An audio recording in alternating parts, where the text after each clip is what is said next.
Hello friends, in this video we are going to discuss about a previous year GATE question on electronics device.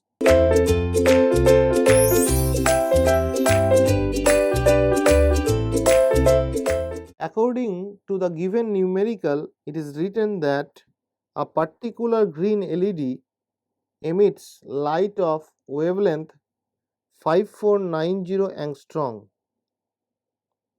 So this is the lambda.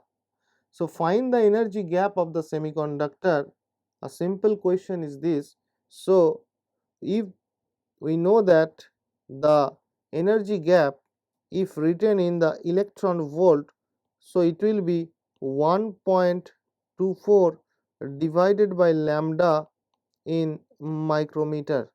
So this is the equation that relates the band gap of the semiconductor with the emitted wavelength in micrometer.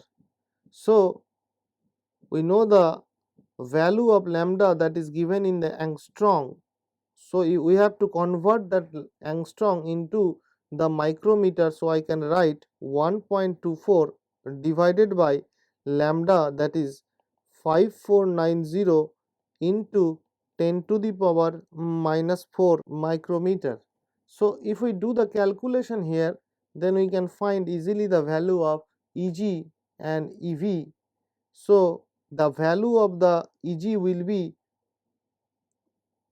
1.24 into 10 to the power 4 divided by 5490 EV, and this can be written as 1.24 into 10 to the power 3 divided by 549 EV. So this will be the value of the band gap of the semiconductor that is emitting of wavelength of 5490 angstrom. Thank you.